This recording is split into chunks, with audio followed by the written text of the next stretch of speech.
Bismillahirrahmanirrahim. Allahumma salli ala Muhammadin wa ali Muhammad. Ikhwan dan akhwat sekalian, Al-Fakir akan melanjuti tentang sejarah Rasulullah sallallahu alaihi wa alihi. Pada pelajaran atau episode dari ketiga telah kita dengarkan beberapa peperangan yang telah Al-Fakir jelaskan, dan sekarang masuk kepada tahun keempat Hijrah, yaitu apa yang terjadi di tahun keempat Hijrah ini. Pada saat itu terjadi perseteruan antara Bani Nazir dan Bani Quraidah. Kedua dari kabilah ini adalah masuk dalam kategori kabilah Bani orang-orang Yahudi, yang mana mereka pada akhirnya nanti akan diusir oleh Rasulullah Shallallahu Alaihi Wasallam sebab dari rencana jahat yang mereka lakukan. Di dalam Hawadits Sana Ar-Rabi'ah lil Hijrah, di sini banyak sekali beberapa kejadian, yaitu tentang perseteruan yang tadi antara Bani Nazir dan Bani Quraidah. Wa fi hadhihi as-sayna aidan waqa'at ghazwatu Bani Nazir wa Bani Quraidah, yaitu di tahun keempat ini terjadi peperangan antara Bani Nazir dan Bani Quraidah. Wa kanat Quraidah 700 nafar wa Banu Nadir alfan wa aktsaru malan wa ahsanu halan min Quraidah.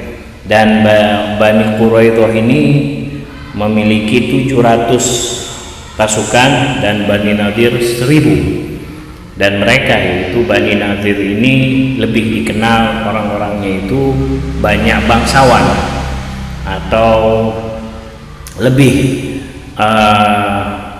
cerdas atau lebih berbudaya dibandingkan dengan Bani Nazir. Itu perbedaan dari Bani Nazir dan Bani Quraidah di kalangan Yahudi. Pada waktu itu salah satu dari pemimpin mereka adalah Abdullah bin Ubay. Jadi pada episode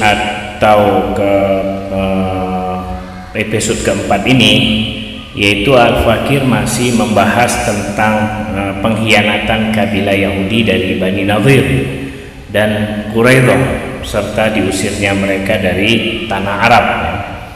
Yaitu setelah peristiwa itu, setelah adanya perjanjian antara Rasulullah Shallallahu Alaihi Wasallam dan bangsa Yahudi.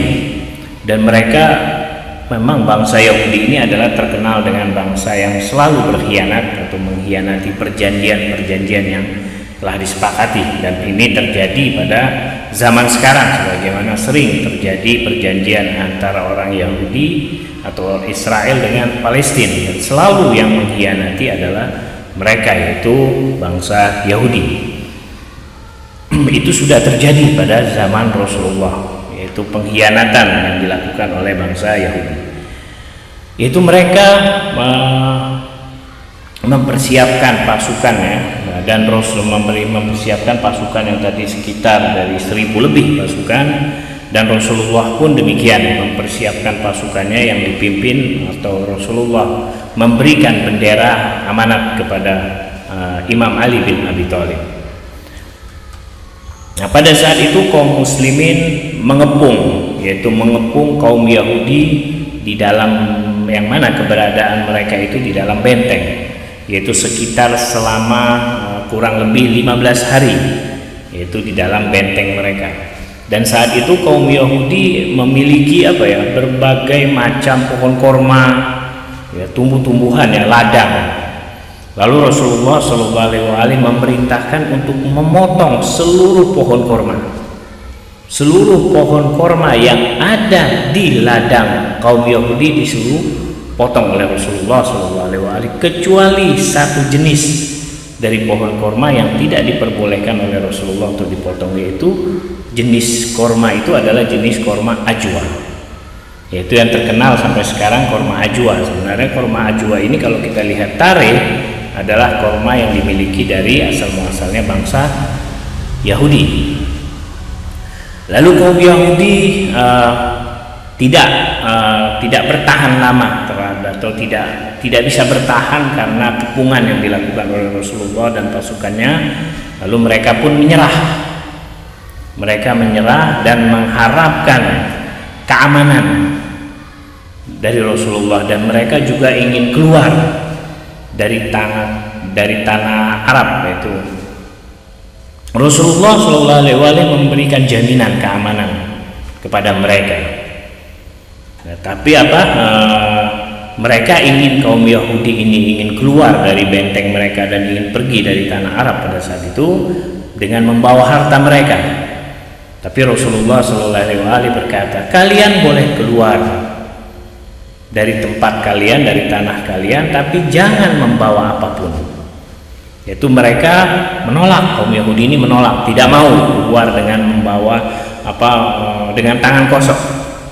Lalu mereka pun membawa akhirnya diizinkan oleh Rasulullah dengan membawa unta dan harta mereka yang telah dibatasi. Kalian, kata Rasulullah, kalian boleh pergi tanpa membawa apapun. Lalu kaum Yahudi merusak, itu karena tetap Rasulullah. Jadi mereka ingin membawa unta, harta mereka. Rasulullah tetap tidak memperbolehkan mereka membawa apapun. Lalu kaum Yahudi merasa seperti marah, ya. Lalu mereka merusak rumah-rumah mereka agar tidak bisa dimanfaatkan atau diambil oleh kaum muslimin. Nah, itu tertulis di dalam di dalam surat di dalam ayat Al-Qur'an, hum bi aidihim bismillahirrahmanirrahim yukhribuna buyutahum bi aidihim wa aidil mu'minin fa'tabiru ya ulil albab. Sadaqallahu maulana. Jadi mereka menghancurkan rumah-rumah mereka, bertujuan supaya rumah mereka ini peralatan-peralatannya juga dihancurkan supaya tidak bisa dimanfaatkan oleh kaum muslimin. Lalu pada akhirnya Rasulullah pun mengizinkan mereka, tapi dengan catatan yang diizinkan oleh Rasulullah memiliki batasan, yaitu setiap orang boleh membawa setiap 3 orang boleh membawa 1 onta. Lalu mereka pergi dengan membawa sekitar 600 onta dengan meninggalkan senjata dan peralatan rumah atau perabotan-perabotan dan isinya. Nah, saat kaum Yahudi ini keluar, ya, mereka memukul rebana, gendang. Kalau sekarang itu rebana, memukul gendang, yaitu sebagai simbol apa? Bahwa mereka tidak menandakan mereka tidak bersedih ketika mereka meninggalkan tanah mereka atau mereka meninggalkan benteng mereka. Nah, itu untuk menutupi rasa kesal dan sedih mereka memukul gendang ketika menampakkan wajah mereka atau rombongan mereka itu gembira. Lalu mereka pun pergi, mereka ada yang menuju ke Syam dan ada yang juga menuju ke tempat-tempat yang lain tersebar ke pelosok Jazirah Arab saat itu. Dan setelah kaum Yahudi pergi, Rasulullah membagikan yaitu hasil perang atau rampasan perang kepada kaum Ansor dan kaum Muhajir. Dan Rasulullah SAW membagi ladang. Nah, ini ada perbedaannya. Ghanimah dengan itu apa? Yaitu ghanimah adalah, kalau di sini dijelaskan, ya, apa perbedaan antara ghanimah dengan yaitu dalam ayat dikatakan bismillahirrahmanirrahim ma'afa'allahu ala rasulih min ahlil qura falillahi walil rasul walil qurbah wal yatama wal masakin wabnis sabil. Ya, jadi itu adalah rampasan perang yang dihasilkan bukan dari peperangan. Nah, ketika pengepungan bangsa Yahudi ini yang dilakukan oleh Rasulullah dengan pasukannya, itu tidak terjadi peperangan. Mereka menyerah dan mereka akhirnya keluar. Karena itu rampasan perangnya itu disebut dengan bukan ghanimah. Ghanimah itu adalah rampasan perang yang dihasilkan dari peperangan atau setelah peperangan. Nah, perlu diperhatikan, ini sejarah yang sangat penting juga. Apa yang terpenting di sini adalah ketika Rasulullah Shallallahu Alaihi Wasallam membagikan atau rampasan perang yang dihasilkan dari takluknya bangsa Yahudi pada waktu itu oleh Rasulullah dan pasukannya, yaitu dari kaum Yahudi dari Bani Nadir dan Bani Quraidah, ya, rampasan perangnya itu dibagikan oleh Rasulullah kepada kaum Ansor dan kaum Muhajir. Dan apa yang dibagikan? Perhatikan, yaitu Rasulullah membagikan seperti peralatan perang dan lain sebagainya itu kepada para sahabatnya, kepada kaum Ansor dan Muhajir.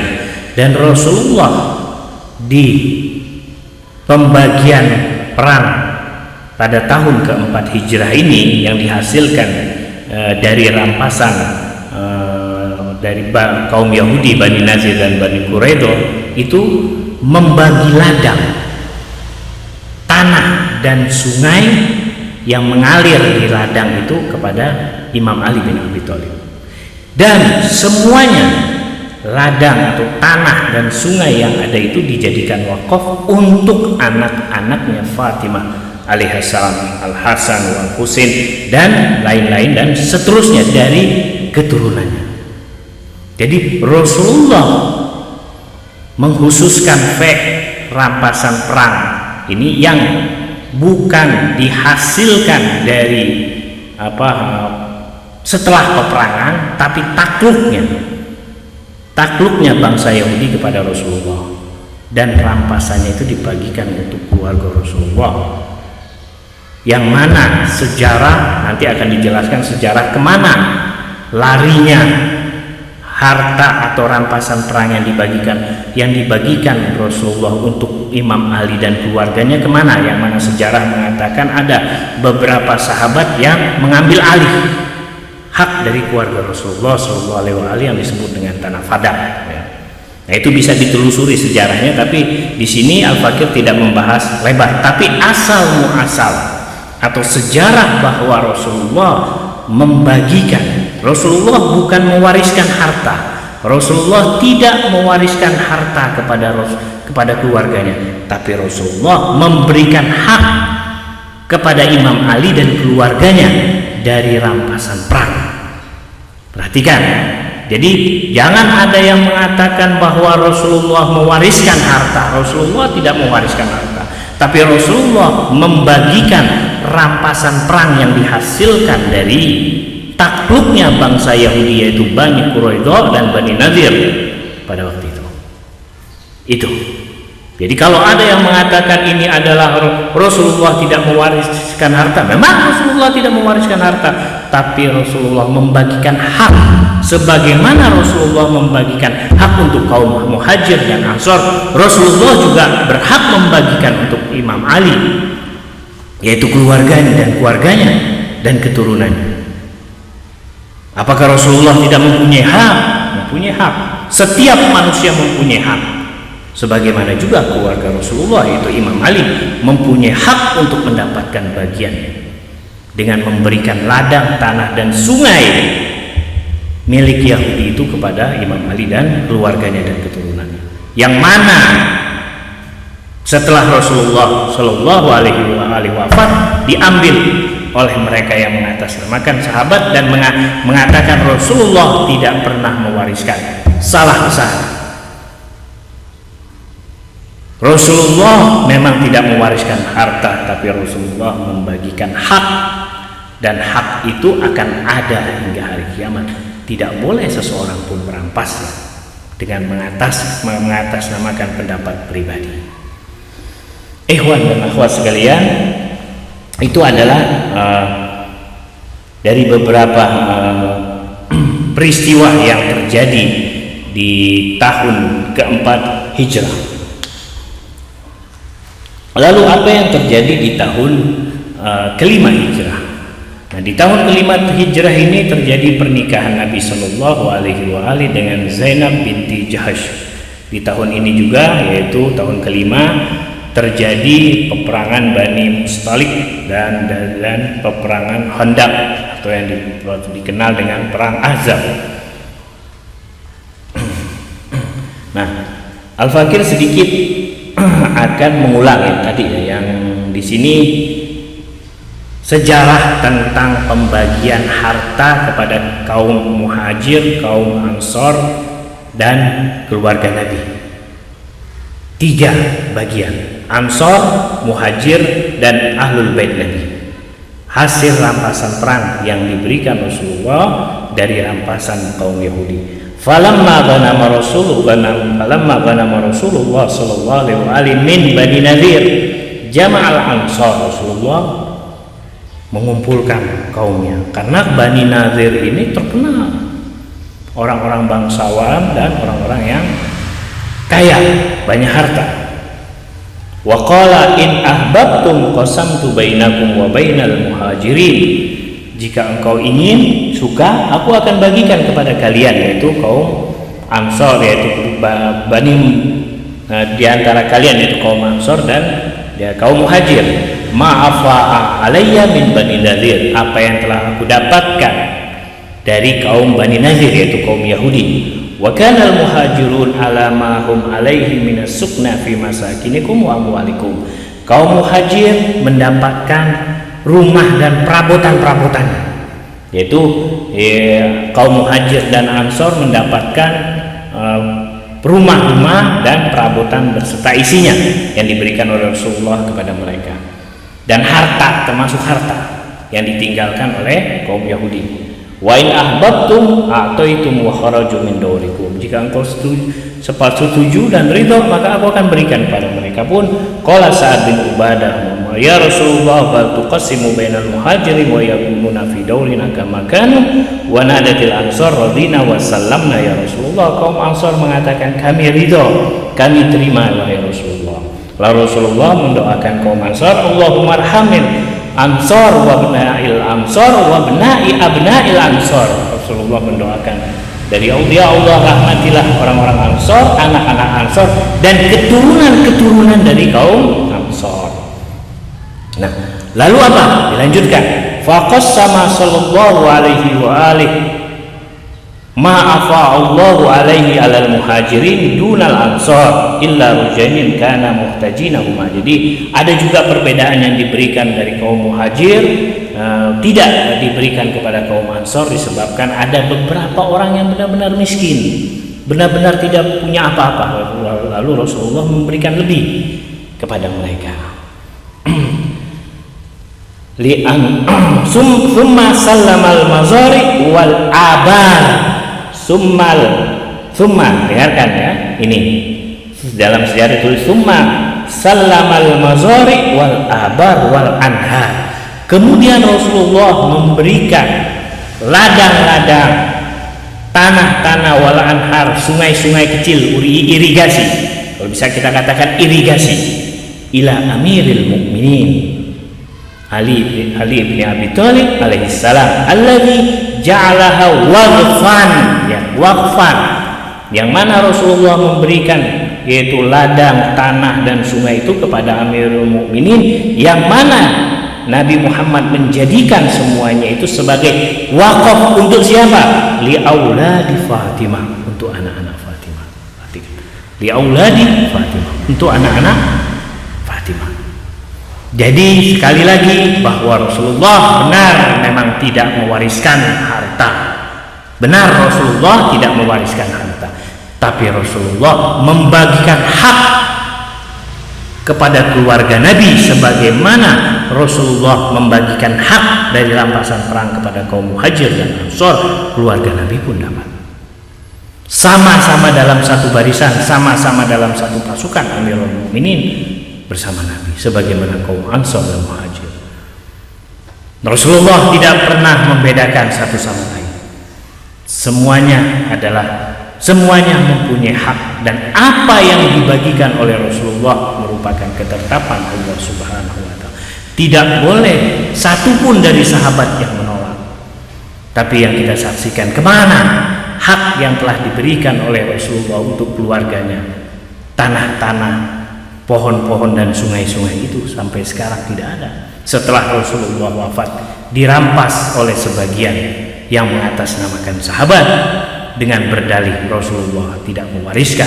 Sekali lagi, Rasulullah memang tidak mewariskan, tapi yang diberikan oleh Rasulullah yaitu pada saat kejadian perang dengan kaum Yahudi, Bani Nadir dan Bani Quraidah, dan peperangan memang tidak meletus, mereka menyerah karena dikepung oleh Rasulullah selama 15 hari lamanya, yang di bawah pimpinan atas perintah Rasulullah. Siapa memegang bendera? Ali bin Abi Thalib. Apakah pemimpin pemegang bendera tidak berhak untuk mendapatkan sebagaimana kaum Muhajir dan Ansor? Rasulullah adil, memberikan haknya kepada para sahabatnya atau pasukannya. Dilanjutkan, Al-Fakir lanjuti lagi, yaitu pada tahun kelima Hijrah ini, yaitu pada saat itu terjadi peperangan, yaitu peperangan Bani Mustalik dan peperangan Khandaq atau peperangan Ahzab. Peperangan Khandaq ini peperangan yang terbesar. Nah, di sini wa kana fi hadhihi sanah aidan ghazwatul Marisi atau disebut dengan Ghazwa Mustalik. Ghazwa Mustalik ini sebab peperangan ini terjadi adanya pengkhianatan yang dilakukan oleh kaum musyrikin, yaitu mereka yaitu di bawah pimpinan Haris bin Abi Ghorar, yaitu mereka adalah ketua atau pemimpin dari kaum musyrik yang ingin memerangi Rasulullah. Yaitu pada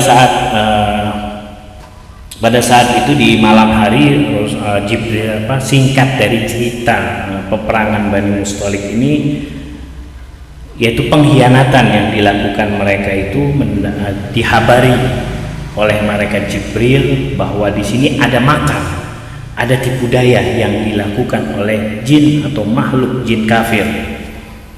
Mereka bersembunyi di satu lembah yang mana mereka ingin membuat sebuah kesepakatan dengan kaum musyrikin, dan mereka ingin melakukan pembunuhan yang akan dilakukan oleh bangsa jin. Tapi malaikat Jibril memberitahukan kabar ini kepada Rasulullah SAW. Lalu Rasulullah pun memerintahkan kepada Imam Ali untuk pergi ke lembah tersebut dan memerangi kaum jin yang ingin melakukan pembunuhan kepada Rasulullah SAW. Dan Imam Ali pun berhasil menumpas kaum jin kafir ini, ya. Jadi ini adalah sebuah mukjizat Rasulullah SAW bahwa Imam Ali bin Abi Thalib diberikan kekuatan oleh Nabi, kemampuan oleh Nabi yang datangnya dari Allah Subhanahu wa Ta'ala untuk berperang seorang diri dengan bangsa jin. Pada waktu itu memang Imam Ali membawa pasukan, tapi pasukannya tidak diperkenankan untuk masuk ke dalam lembah tersebut. Karena apa? Rasulullah mengetahui pasukannya tidak memiliki kemampuan sebagaimana dia memiliki kemampuan yang diberikan oleh Rasulullah. Mereka hanya pasukan Imam Ali hanya diperintahkan untuk berdiri di depan pintu lembah dan berzikir kepada Allah Subhanahu wa Ta'ala, dan hanya Imam Ali seorang diri yang masuk ke lembah itu untuk berperang dengan makhluk jin yang berniat jahat untuk membunuh Rasulullah SAW. Dan Imam Ali pun kembali dengan selamat, dan beberapa jin kufar atau jin kafir berhasil dibunuh oleh Imam Ali bin Abi Thalib. Dan ini bukan hal yang tidak mungkin, ini adalah mukjizat Rasulullah SAW. Lalu di tahun kelima ini juga terjadi peperangan Khandaq. Nah, mungkin di sini insya Allah perang Khandaq ini karena panjang sekali ceritanya dan sangat mencekam sekali apa yang terjadi di peperangan Khandaq ini. Insya Allah nanti di episode selanjutnya Al-Fakir akan lanjuti. Wabillahi taufiq wal hidayah. Wassalamualaikum warahmatullahi wabarakatuh.